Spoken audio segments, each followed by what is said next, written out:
Please join me in giving Sedgwick County Election Commissioner Tabitha Lehman a warm Pachyderm Club welcome. Well, thank you for having me here. I had originally talked to John about coming out and giving you a demonstration of our new voting equipment, and he said you really don't do demonstrations here, so I ended up just speaking. And so then you just get to listen to me drone on instead of getting me all animated and excited about this wonderful new technology we have. But I do have pictures of the new technology, so you'll get to see that at least.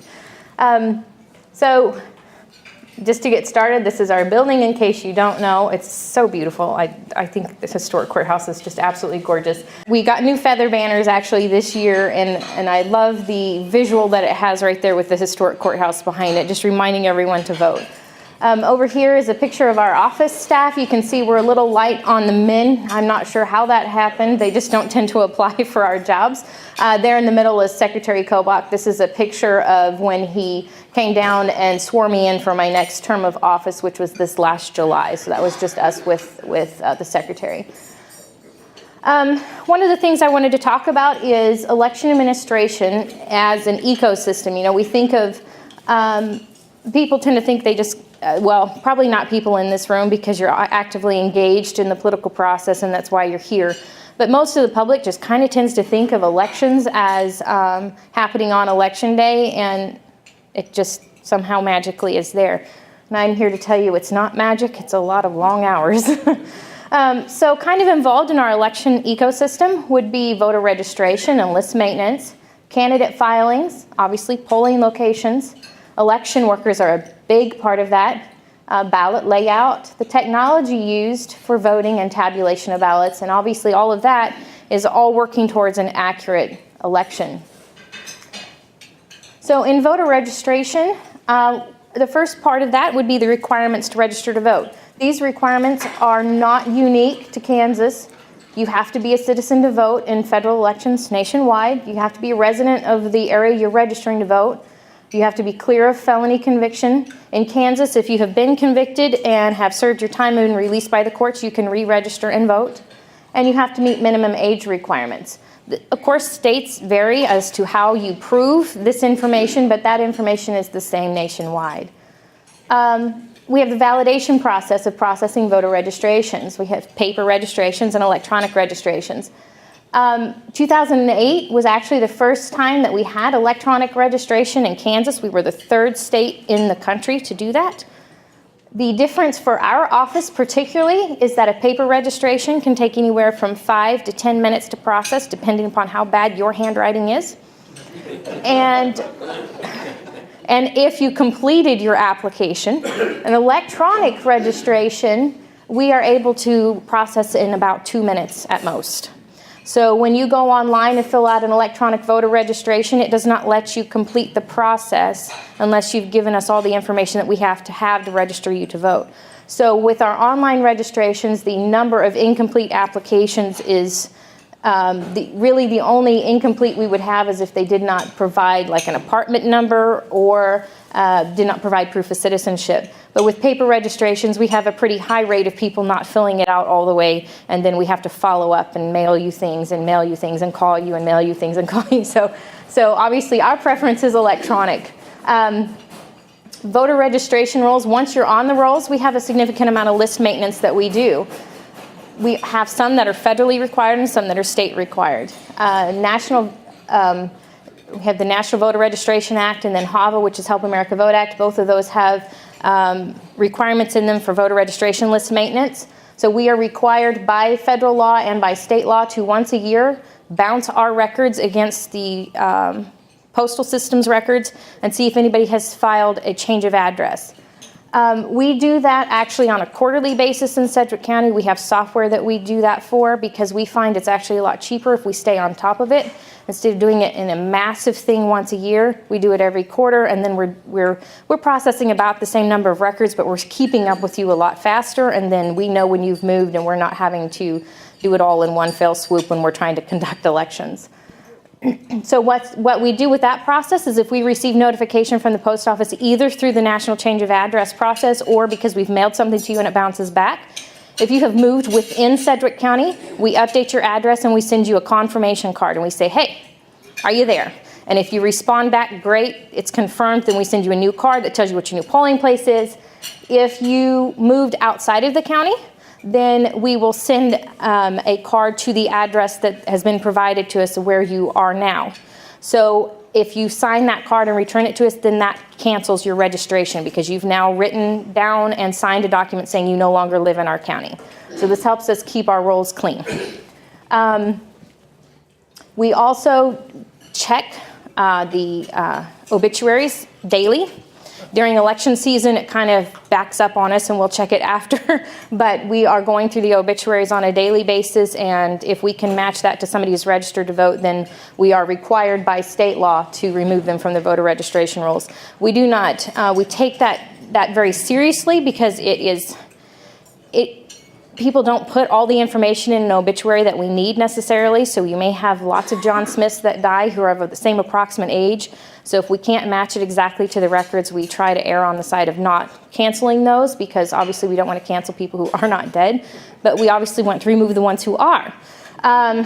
We have made some mistakes. We had a guy show up in our office a couple years ago to vote, and we pulled him up and we're like, he does not look dead to me. So, and he's like, oh yeah, that same name. He's like, even the same age. That happened to me multiple times. So, but the other thing that we have is the state, Kansas Department of Health and Environment actually has an electronic process that they use that once a week we get a list of people who have filed death certificates who are also registered to vote. So we remove those also from the state. So a lot of times if we have concern about where we're not sure if an obituary matches, a couple weeks it'll show up in the KDHE death match, and then we can cancel them as well. So when I hear people saying things like dead people are voting, it just makes me cringe because we work very hard to make sure they're not. Then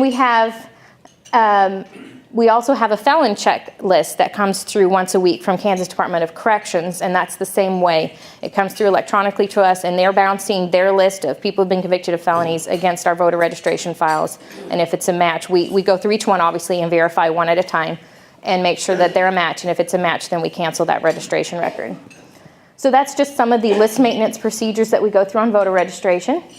On our candidate services, prior to an election, and accepting candidate filings, we have to know what positions are open and what will be on the ballot.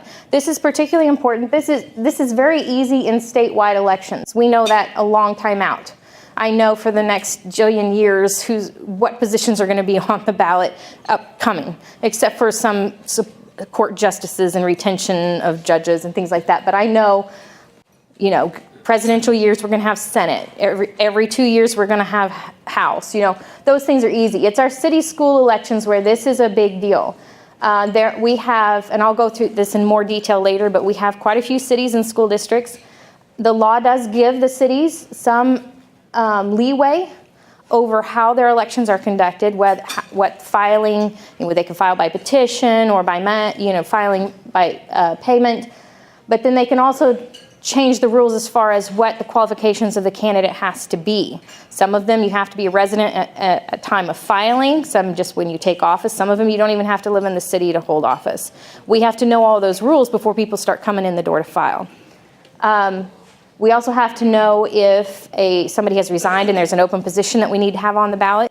And when you're coordinating with 20 city clerks, it's not exactly easiest to get the communication well and done.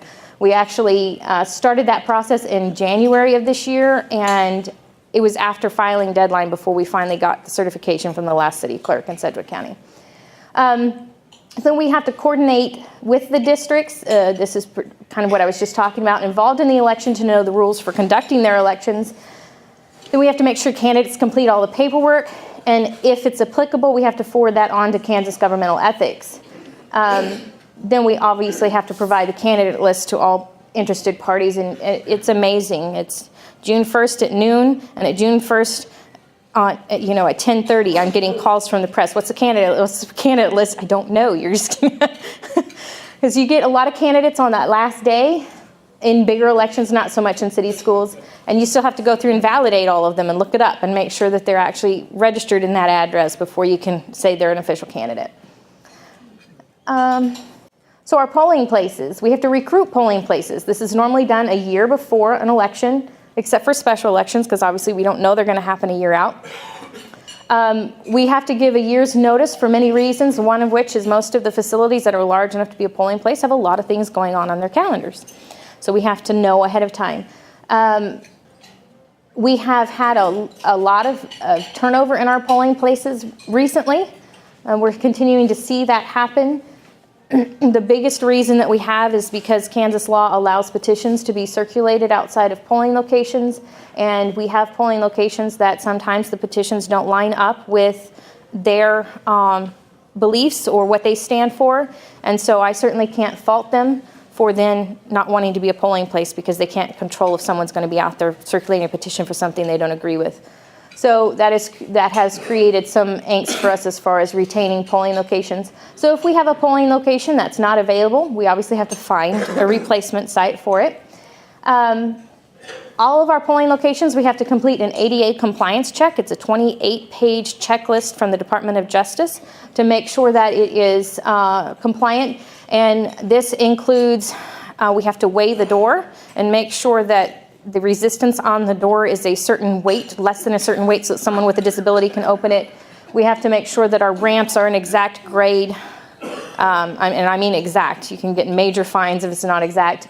We have to make sure we have enough we have to count the number of parking spaces in the entire parking lot and make sure a certain ratio are ADA compliant parking spaces, including van accessible parking spaces. So we spend a great deal of time doing that. Whoops, I did not mean to go forward yet. But it isn't, I mean, I hear people chuckling, but if you reverse that and think about that from the perspective of someone with this disability, it is important to make sure that they have access to that polling place and that they can vote the same way you and I can. Some of it seems a bit excessive, but it is very important. We have to maintain the list of ADA compliance issues for each polling site then. If one is not, some of those issues we can then fix. We can provide cones. We can provide a sign, a temporary sign. We can provide a door handle that meets the criteria. We can prop a door open. So we have a list of issues that polling places may have, and then actually Sedgwick County Facilities spends the night before the election going out to the polling places and making them ADA compliant. They will install temporary ADA ramps, they will put out signs in the parking lots, but we obviously have to have all of that coordinated with the polling place and have the polling place's permission to do that prior to doing it. So the next thing that we do is we have polling place layouts. I should have brought you, I should have put a couple in here so you could see it, because these are actually pretty involved in how we do them. We have to make sure that the voting machines are set up in a way that you have privacy when you vote, that nobody's going to trip over the cords, that our line maintenance is going to be such that if we have a person, if we have lines for the voting machines and lines for check-in, they're not crossing over each other. So we spend quite a bit of time doing that. With our new equipment, that meant that every single polling place we had to redo all of the polling place layouts because new equipment is all different, and because we expanded to, instead of having the touch screens where it's just touch screen and you're saving it and leaving, now we have a ballot printed out. You now have to go from the touch screen to a ballot tabulator. So we had to work out all those flow issues. We're actually, and of course we thought we had until August to get that done, and we had until April to get that done. So we're just now actually finishing up that project. On April 11th, we implored our supervising judges to be thoughtful in how they laid it out, but we did not have time to get that done before April 11th. We also provide our polling places with no electioneering maps. That may sound weird to you, but this is a hot thing. Any of you who run for office will experience this at some point or another, where a candidate comes and puts a sign out within 250 foot of the door of the polling location. And the law says 250 foot from any entrance to the building where voting is going on, you cannot have electioneering. So it used to be we sent chalk with a string that was 250 foot long, and the board worker would have to stand at a door and walk it out there. That's what they did years ago. And I came on board and said, oh no. So we went with our GIS department, and they created a way for us to easily go, and we can pick the door, and we can do just do a 250 foot radius around it. And so then we print those off and provide those to the election workers, so that if somebody comes in and says that's within 250 foot, they can show it to them and say, nope, that's like 270 feet. We can't remove it. We don't have a legal right to do that. So that's very important, especially when you get in contentious races. Then we obviously have to prepare all the supplies for each polling location. We actually, and don't laugh, but we actually, you have to sit there and go through every single pin we're going to send out to the polling place and make sure it still works. Because if you send 200 pins and 100 of them don't work, people can't fill out ballots or whatever, it's a big deal. So we actually have, we work with Project Search out of USD 259, and they have interns who they're helping them learn how to have a job and hold a job, and so sometimes they come down and they'll test all our ink pens for us. But those are all things that we do. We make sure that we have multilingual materials in the areas where that's necessary. One of the things that we're changing moving forward is we're going to start having signs on the doors of the polling location reminding people that it is illegal to vote if you are not a U.S. citizen. That is because we've had people voting, and I want them to have every chance to know they're doing something wrong before they do it. I would also like to not have them do it. So our election workers, determine the number of election workers needed. When we're figuring this out, we are actually looking at past voter turnout for that district. We're looking at the number of registered voters and how many competitive races will be on the ballot at that site. So if you look at, like, say, Derby for the city school election, their turnout is going to be abysmal, and that is because for school district, there's really not even enough candidates to be contested. They have one of their 4 wards has a contested race. Everything else is just enough candidates to cover the ballot. So their turnout's going to be terrible. But we have to start hiring election workers far in advance of the candidate filing deadline, or we're not going to have enough hired.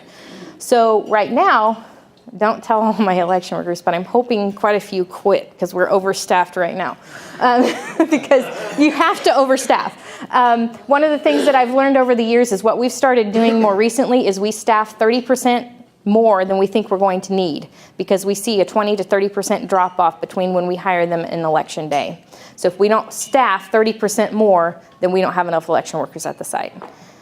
And that's sad because the whole process is very laborious. They have to fill out new hire paperwork. The county has to process that paperwork. HR department has to process that. We have to process payroll for them anytime they come and do training, anything like that. We're paying them for all of that time. And then if they cancel then the night before election day, or they don't show up, and like the April 11th election, I'll use that one as because that's a recent sore spot in my memory. We had, I think it was close to 100 people either cancel the night before or not show on election morning. And then we had significantly higher turnout than we anticipated. So we had some areas where they were down 2 and 3 election workers. And that's, especially when you're rolling out brand new equipment, that's catastrophic. So we are trying to find a way to retain people, to hire more people, to get people hired who will stay instead of canceling all the time. So we're working on that, and I will say this is not unique to Sedgwick County. When I go to national conferences, this is what I'm hearing from everybody across the nation. People are not, it used to be when people worked the elections, it was very much a civic pride, and it's just not there anymore. There are still people that it is, but the bulk of our election workers are not working the polls because they want to be part of the process. We also haven't given them a raise in like over 10 years, and that probably plays into it as well. We have to proof all of our training materials between every single election to make sure that no laws have changed, to make sure, after every election, I know this sounds morbid, but we call it a post-mortem. We do a post-mortem on every election, and we sit down and we say, okay, what did not go well, and how do we fix that before the next one? And so then we're looking at our training materials, especially with having to produce our training materials for this new equipment very quickly. We've gone back through those and tweaked some things, gotten input from election workers to say, this area doesn't make sense. And so you're constantly tweaking your training materials. Obviously, then we have to hire the election workers, even though, up here we determined how many we need. Now we have to hire them.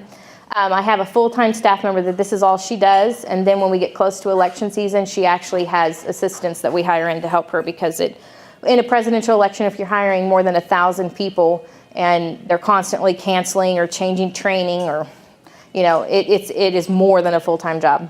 Then we have to train all those election workers. This election, because we have new equipment, their training, instead of being 2 hours, is 5 hours.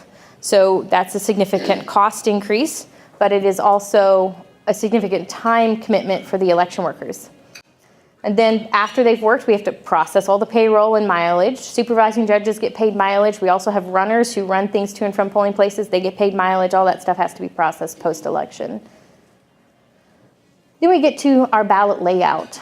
This is the technical side that is so critically important to how the election runs. The first thing we do is we determine the precincts that will be involved in the election and what their district associations are.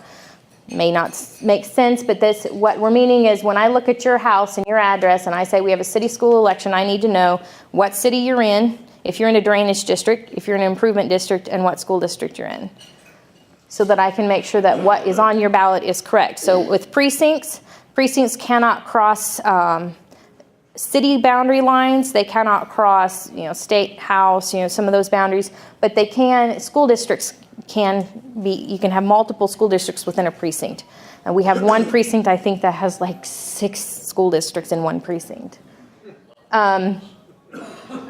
So then we need to know what's the ballot content, what's going to be on your ballot. Do we have any special ballot questions? Do we have anything else that's going to go on that ballot, and make sure that we have that on your ballot. Then we have to have our official candidate list. This is where you're starting to see where everything ties together. If there's a change or a hiccup in anything, it affects everything. So we have to have our official candidate list. We create audio files that are on every single voting machine so that someone with a visual impairment can have the ballot read to them. That is a requirement from HAVA, but it's also just a best practice. With our new voting machines, one of the things that's great is it used to be that you had the audio on or you didn't, and you had the screen on. If you were listening to the audio, you did not have the screen on. With the new equipment, the screen can be on and the audio, and you can enlarge the screen. You can change the contrast on the machine, on the screen, so that if you just have a visual impairment and you aren't blind, you can still see. You get what I'm saying. It's much more flexibility for people. The other thing that's really great, and you're going to the theme of this is we love our new equipment. We love our new equipment. You're just going to hear me saying things over and over again about the new equipment. One of the things with these audio files is we used to have to personally record every single word, and you had to record it in one sitting, because if you didn't, then one candidate's name might come out louder than the next candidate, and it would sound like you're giving preferential treatment, and there's a lot of rules that were involved in this. This new equipment, I'm telling you right here, this feature right here sold me on it. It's all typed in, and it does voice. It does text to voice. So we put your name in phonetically, and it says your name. And so we sit there, and in about, an hour, depending upon the length of the ballot and how many candidates are on there, we create our audio files, whereas before it would take us over a week to make sure everything was done correctly and imported and no problems. And then you can see down here, I says we proof, and proof again, and then we start the whole thing over, and we proof. We have about 20 different reports that we can run out of our software that we proof from. And it's proofing so many different directions, and we have 6 or 7 people proofing reports, and each one does a different report, and then another person, because this is the absolute linchpin of the whole thing, is that these ballots have to be correct. Then we prepare the technology used for the election. Every single voting machine that we use, we conduct logic and accuracy testing. I know that may not, I'll explain what logic and accuracy testing is. On every single machine that we are going to use, like the touch screens, we vote known votes into those machines and print out ballots. Make sure that it is recording the votes that we touch on the screen. Every single tabulator, we run ballots with known votes through that tabulator. So we know what our results should be, and we run those ballots through, and we compare what our results are to what we put into the machine. We are doing multiple things with this logic and accuracy testing. We are testing the accuracy of the voting machine, but we are also testing the accuracy of the programming that we did to make sure that we got all the district assignments right, that people's votes are going where they should, okay?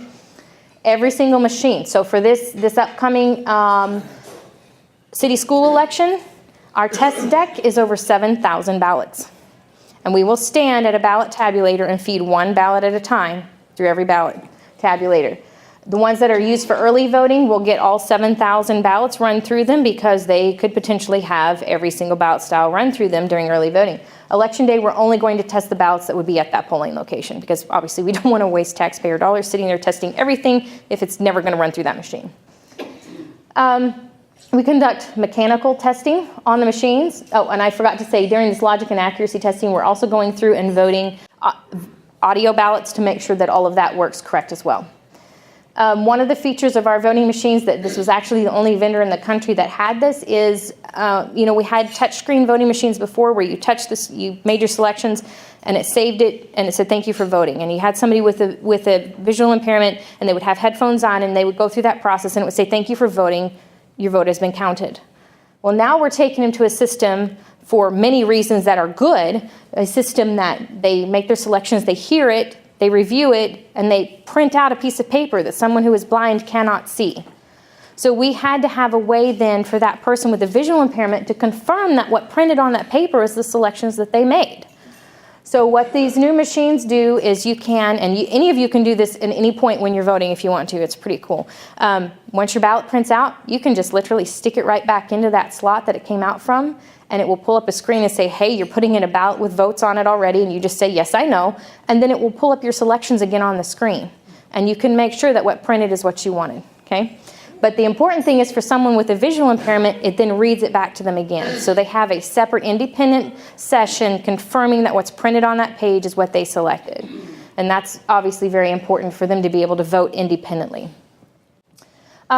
So once the machine has passed all of our testing and we've tested all mechanical issues, we make sure the battery's good, motherboard's good, all those things are good, then that machine, we put serial numbered security seals on the machine. So we shut the machine down, we close it up, we lock it, and then we put tamper evidence seals on them.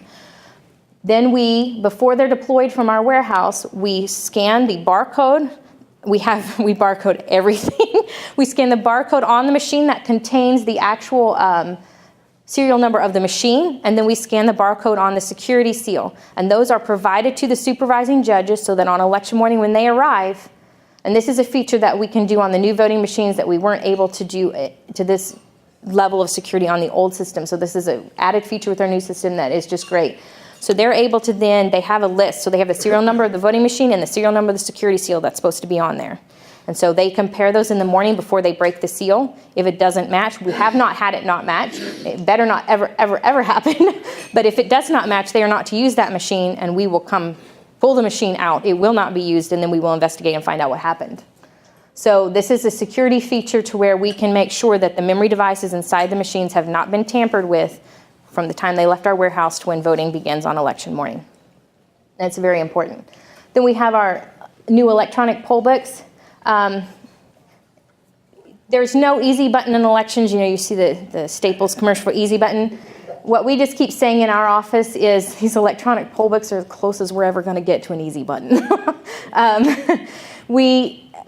There's a lot of prep time before the election, but the amount of work, with the paper poll books, it would take us over 200 man-hours on a typical election to put voter credit back into the system, because you would come sign that paper and there was a barcode next to it. We literally had to go through every single page and scan the barcode next to the person, one person at a time, who voted. With the electronic poll books, I literally say import, and I go do whatever.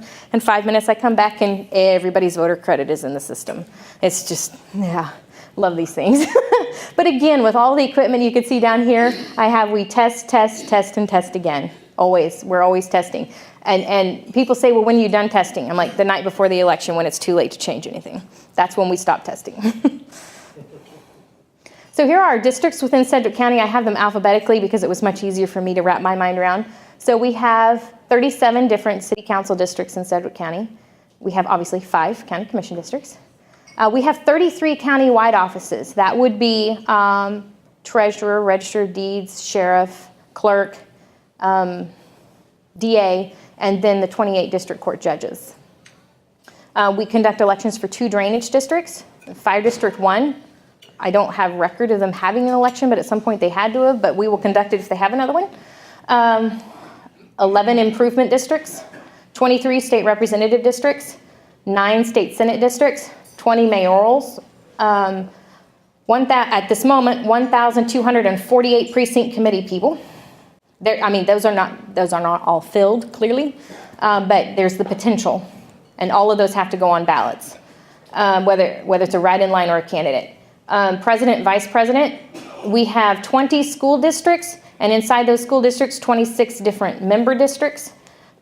10 of our 20 school districts are all in Sedgwick County. The other 10 are shared with other counties, adjacent counties, and when we share those districts, that means that anytime we have an election, we have to be working with the other county as well to make sure that we've coordinated all candidates and everything that has to be done. We have 3 State Board of Education districts. We have 5 statewide offices, governor, secretary of state, treasurer, things like that. 26 townships, 1 U.S. representative, and then 2 U.S. Senate. So that's the number of districts that we conduct elections for within Sedgwick County. And when you get to a gubernatorial election like we'll have in 2018, we will have, some ballots will have well over 30 offices on the ballot.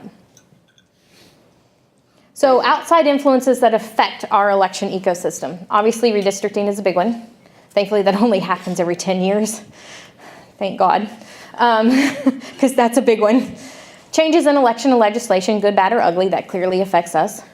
Changes in governing bodies, who the Secretary of State is, who your elected officials are that are making the decisions. Outcome of lawsuits. This has been a much bigger deal for us recently than it has in the past. And I'll share a little election humor with you. How many of you remember presidential election 2000, Bush versus Gore? Okay, yeah. I'm taking college courses. There are 2 different colleges, University of Alabama and University of Minnesota, have actually come out with degrees in election administration. I'm actually doing both at the same time. I think I've lost my mind. But we're going through and learning those things. I think that was the first presidential election I voted in, maybe. But so it wasn't really high on my radar yet.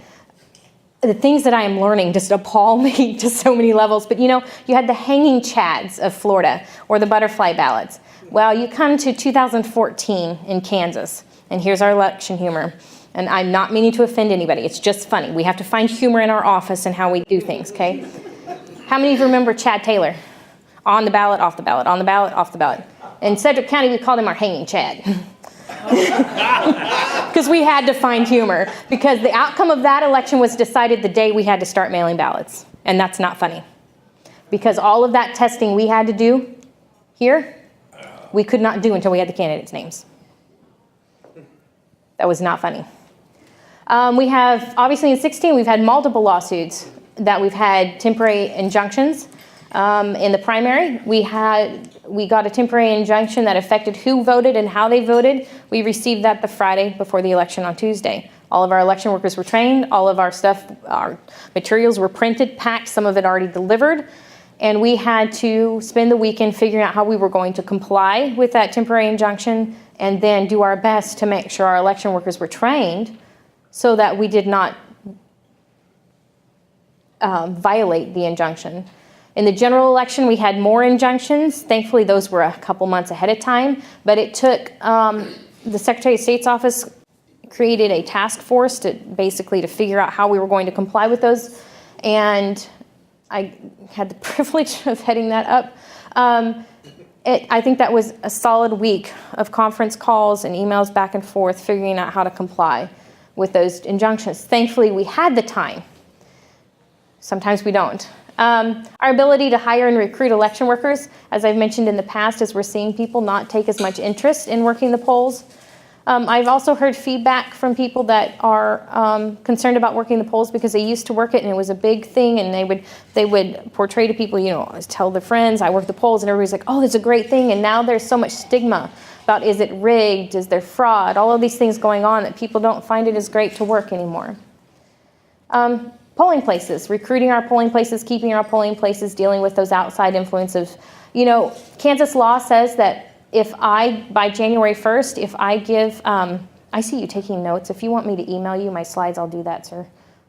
Anyway. Okay, well, okay.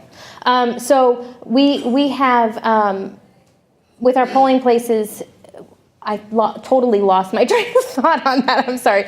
Anyway, so I guess I'll just keep saying something else. With our polling places, when we are having to replace them and constantly move people around, that causes voter confusion, and that's costly. If we move your polling place, we have to send you something. For this upcoming election, we actually only have one polling place that's changed. However, we've had 7 elections this year, and 5 of them were special and were not on the schedule. So with that, we had to change a lot of polling locations. The April 11th election was called for Passover week, and a lot of our churches were not available. So those polling places were not available to us. So those had to be moved. Now we're having to move all those people back. Even though they're going back to their original polling place, it's not technically a polling place move, but we still have to alert them the fact that they go back to the original site. The other thing is Kansas law allows, I remembered my train of thought now, Kansas law allows me to certify to the school districts that I'm going to require the use of a school as a polling location. I have to give that notification by January 1st. For the November election, the big deal that would create if we use schools is that we would have to have security officers inside the schools if school is in session. So even though the law says I can use the schools, it doesn't give me the ability to actually conduct elections without a great deal of extra cost.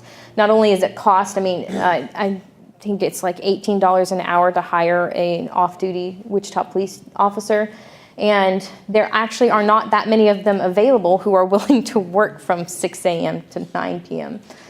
or 7 p.m. So we don't use schools for that reason. The other thing is if I have to give them notice on January 1st, then I don't know in a special election what my notice that it's going to happen. I can't give notice, and then I'm moving people around more. So we tend to not use schools. Candidates, who is on the ballot is really the biggest thing that drives voter turnout, in my opinion. I'm sure other people would disagree with me, but maybe, I don't know, maybe they wouldn't. Who is on that ballot? So we have to do all of our pre-planning and everything prior to knowing who's on the ballot. So, like, let's say, for instance, and I think this is my next slide down, is talking about the budgeting process. And this is not in any, I don't think there's a solution for this. So I'm just explaining this. This is not really a complaint. It's just explaining. When I set my budget and go before the county commission with that budget, we start that process in the beginning of the previous year. So like for 17, we started that process January, February timeframe is when the county starts asking me for information to start that budget process. Well, I have no idea who's going to be on the ballot in 17, in 16 when I'm doing this budget. I also, when I did my 17 budget, had no way to anticipate that I was going to have 5 unscheduled special elections, and that those elections were one of them was going to be a countywide federal, which was the first election after a new president, and have every major media outlet in the nation camped out at my polling places. No clue that was going to happen. I will tell you, from our perspective, we had not even certified the presidential election when I saw on Twitter that Trump was talking about appointing Mike Pompeo. And I thought, do I even go tell my staff? Or do I just pretend and act like we don't know? We're going to have to do this all again. We haven't even finished counting all the votes. And of course, with that one, the big deal with the April 11th election wasn't just that it was called the week of, Passover week and Holy Week, and that created a lot of problems with polling places. The big thing with that one was when we did our project plan for rolling out our new voting equipment, we had till August election to get it all ready. And so we had to have it all ready by April then. So everybody who had been working 80 and 90 hours a week since July was going to continue working 80 to 90 hour weeks until after April. And that's disheartening to tell your staff that. It's disheartening to tell your husband that too. So one of the other things that affects our office and election administration as a whole is federal legislation or action. This is one of the reasons I am on the federal legislation committee for the election center, is because this directly impacts how I do my business every single day. When the feds make a change, that affects me because I conduct federal elections. It is very important that I stay up to date and know what's going on. Right now, the biggest thing that's going on with the feds is that right at the tail end of the Obama administration, Department of Homeland Security made an announcement that elections were now being classified as critical infrastructure, putting us on the same level as, say, nuclear power plants. There was some anticipation across the country that with the new president that was going to change. So everybody just kind of took we'll just wait and see what happens. It did not change. Repeatedly, the new administration has reiterated their belief that elections should be designated as critical infrastructure. So we are still finding out, well, we're not finding out, we're still waiting to find out what that means. I'm following that very closely, obviously. I actually had the opportunity in August. I was in Orange County, California. I actually met the agent in charge, and we talked for about 45 minutes. And I walked away with, holy crap, he knows nothing about election administration. Very nice guy. Very, very nice guy. And he knows security. My gosh, he knows security, but he doesn't know elections. So there are national task force that are being put together of election administrators with the Fed so that we can liaison between the two so that we can hopefully get everybody on the same page. And I think this is one of those things that I would just point out over and over again is I'm an expert in elections. I'm not a cybersecurity expert. But because of current events, I'm having to become a cybersecurity expert. When I first took my job, election administration was viewed as that, an administrative job. Quickly thereafter, it became an IT professional job, and now it's a security job. So I am having to learn and flex with it. My staff is having to learn and flex with it. In, I think, June of this year, news broke because someone leaked documents. Did not come from the feds down to election administrators. It came through a leak that election administrators had been targeted, specifically targeted in Florida with phishing emails. They had disguised those emails to look like it came from one of the election vendors. Thankfully, no one was compromised, but the fact that we were not alerted of that infuriates me beyond belief. If I'm supposed to protect against it, I need to know what I'm protecting against. That was kept secret by the Obama administration and by the Trump administration, both of them. So I'm placing blame on both. I'm being nonpartisan in my blame. And I know there are security risks, there are security reasons why you don't pass things down, but what does it take to send a memo to all the election administrators? Because trust me, the United States Election Assistance Commission has all of our contact information. Send them a memo that says, hey, be on the lookout for phishing emails that may be disguised as your vendor. That's all they had to do. They didn't have to give us anything else, but they did not. I was on the beach in Alabama. Yes, there's a beach in Alabama. It's beautiful. Thankfully, it is still there. On vacation with my family when I saw that. I immediately called our IT security department, and I said, my staff has to be trained now. What do you have? And they had something, and it was awesome. So my staff has now all been certified in cybersecurity awareness training. They will have to redo that each quarter with the county. That covered anything from phishing emails to clicking links to malware to ransomware. And we saw just recently, just within the last week, 2 weeks, that Butler County the entire county was a victim of ransomware attack. This is very serious, and we have to take this very seriously. The other thing we are doing is our IT security staff is sitting down with us and going over every procedure that we do. All the computers that tabulate votes or that have anything to do with the voting machines are not connected to the internet. It's actually a violation of Kansas regulations and rules to have them connected to the internet. But stepping that up, making sure we don't ever bring anything into that secured environment that could compromise that security. Making sure, we have to get our results on election night from that PC out to a PC that does have internet connection. Making sure we're not passing thumb drives back and forth. Start with the thumb drive fresh, every single file. Don't bring things back and forth through that security. So we are reviewing all of that to make sure that we are as secure as we can possibly be. And then we have my favorite of all time, outside actors trying to change the outcome of the election, which kind of goes right up there with the critical infrastructure designation. But this can cover anything. You can have well-meaning people who give out bad information.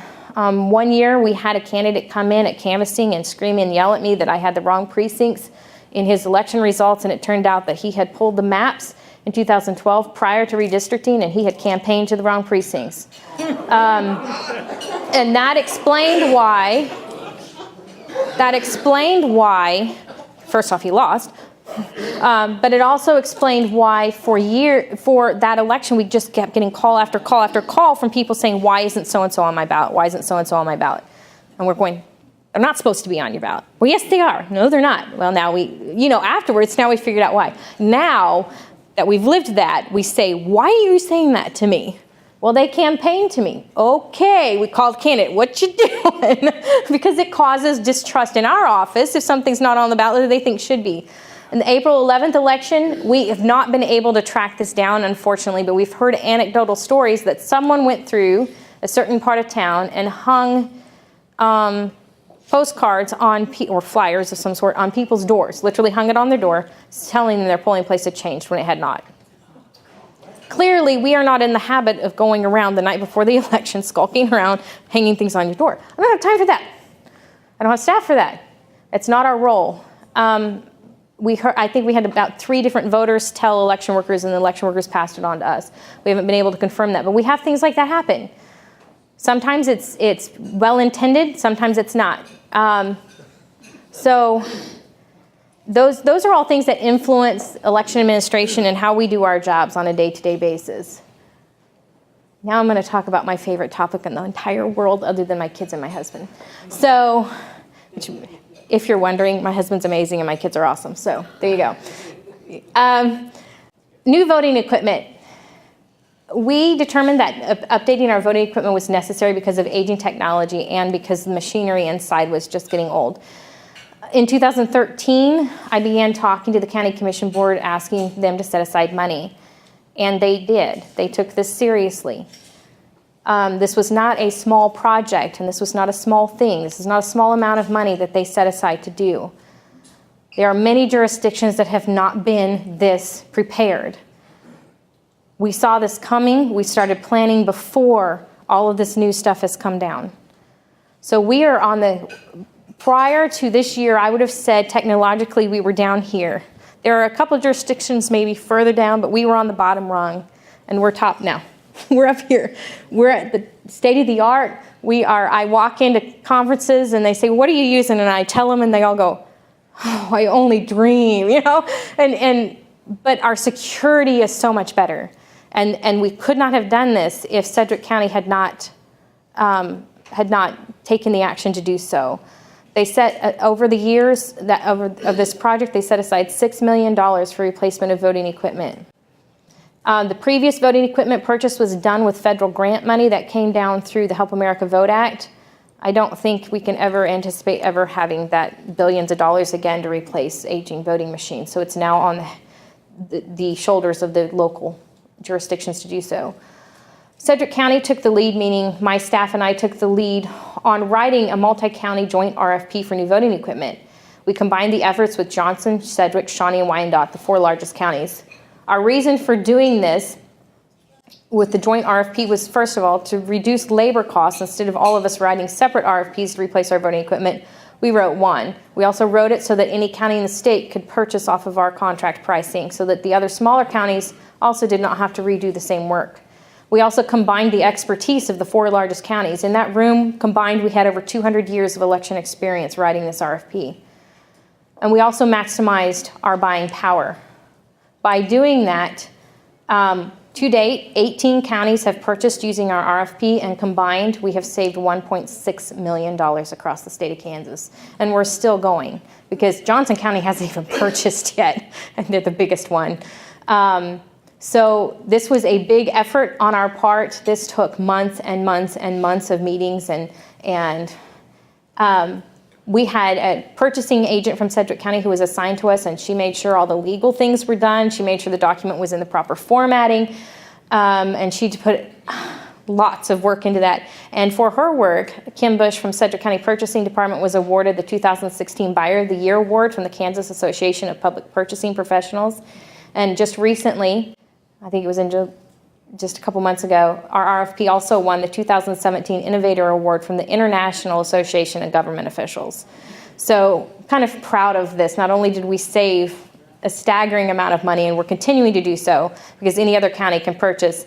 One of the things we got from the vendor was tiered pricing. So many units were purchased, you got this amount. And then as you bought more units, the pricing just went down and down and down.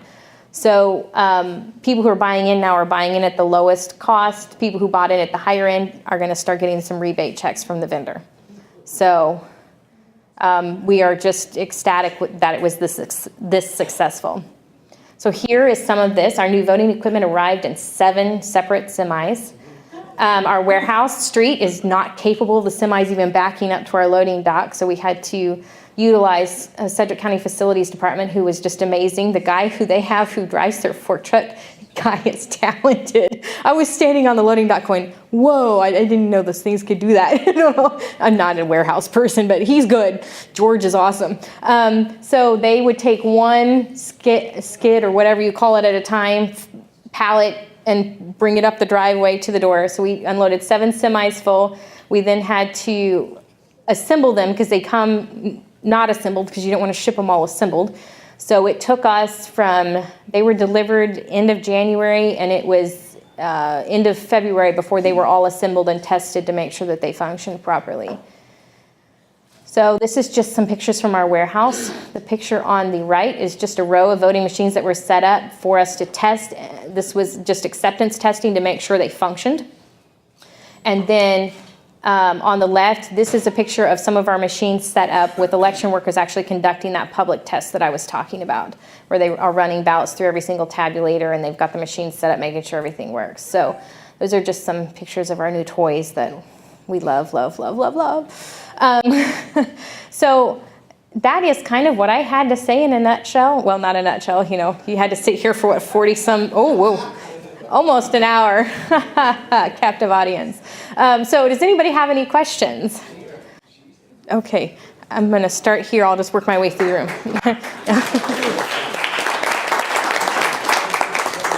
You want me up here? Here. And I'm going to come up here to this mic, I think. Okay, you were talking about reading the obituary columns, but every funeral administrator has to notify Social Security immediately if they process the person. Why can't you either tap into that or tap into Social Security? The electronic files that we get once a week that I was talking about come from Kansas Department of Health and Environment, and they get that from the Social Security Administration. So we're doing that on top of the obits. But Kansas law actually says we have to go through the obits, even though we have the other. Well, because the law was written in the 70s before you had, yeah. Okay, we have a limited amount of time. Members are afforded the privilege of going first. And you talked quite a bit about voting machine security. What has been our track record here in Sedgwick County in the past few years as far as actual voter fraud? Our track record? That's kind of a interesting question. Can you define what you're meaning by voter fraud? Well, yeah. Because that's a very broad term. Yeah, absolutely. People that either tried to vote with stolen ID or people who tried to vote twice. Okay. Stolen IDs, I'm not aware of anybody doing that. The fact that we have government-issued photo ID kind of keeps people from doing that. I wasn't aware of it happening before we had that, but I think it would be pretty much impossible for somebody to do it now that we do. People voting twice. Every election we have people who attempt to vote twice. The way our system is set up, we have, once you're issued a ballot, the next ballot after that has to be provisional. Even if your ballot comes back to me and I have physical control of that ballot and know you didn't get it and you didn't vote it, the law still says you have to vote provisionally. So we don't count 2 votes for them. Most of the time what happens is it's someone who received a ballot by mail and attempted to return it and were concerned it wasn't going to get to us in time, so they also went to a polling location and cast a provisional ballot. It's not really fraud, that's just making sure your ballot gets counted. So we send those on up to the state, they investigate, and that is kind of where that stands. I think in April 11th we had about 14 or 15 of those. We did have one lady who swore up and down that she didn't vote, but she had voted in person at an early voting location, but she was elderly, and I think she literally forgot that she had already cast a ballot. So, Quick question. I want to know the academic that's trying to get information out of your office. It's already been established it's not available in the Freedom of Information. What is it she's looking for? Because I'm kind of concerned about the privacy issue. in that case, that's the audit paper that prints inside the voting machine is what she's requesting, and that was determined that that's not open record and not and we're still waiting on the appeal on that, so I don't want to go too far in the weeds. But I will say on that subject, because my lawyers will really get on me if I say too much. I will say on that subject with her case, at every step, both in the first lawsuit that she lost and the second one now that she's lost and is on appeal, I have followed to the T everything my attorneys have told me to do. And so far, it appears that they have counseled me to follow the law correctly. We will see how the appeal turns out. But I will say on that subject, I'm glad you brought that up, Myron, because this is something that I intended to say and forgot to say, is that we live in a time where people are not trusting the process. And we have to have the tools to make sure they can trust the process. I can stand up here all day and tell you I test every machine and I know they're accurate. That means nothing. You need to know that they're accurate. It is imperative that we get post-election audit legislation passed this next session. We need to put aside the little tiny things that we're bickering on that are partisan related, and we need to get it done because people need to be able to have confidence in their process and know that their vote was counted accurately. I know it was counted accurately, but you need to know that. Okay, this will be our last question. I want to make sure that whoever is, like you said, accurate, and you prove that you all are doing a great job.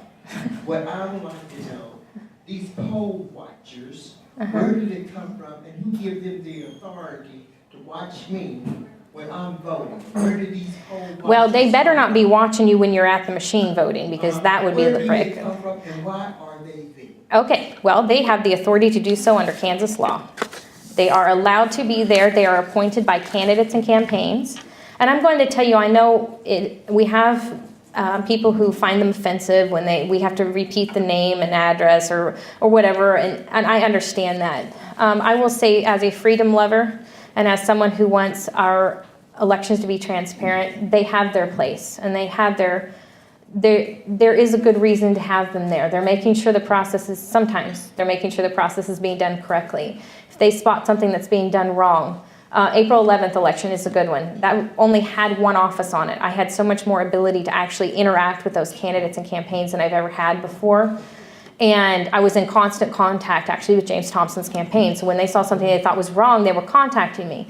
And the beautiful thing is what happened is we would go out there. I would go out there with his attorneys, and almost every single time, it was a misunderstanding on the poll agent's part as to what was actually happening. But there were a couple things that board workers were not doing correctly. And because they contacted me and told me, and we were able to go out there, we fixed it before the wrong thing happened all day long. So I understand from a privacy standpoint, it can be offensive to a voter. But there are reasons that our election system is set up the way it is. And poll agents are a pain in the butt for election workers. They are.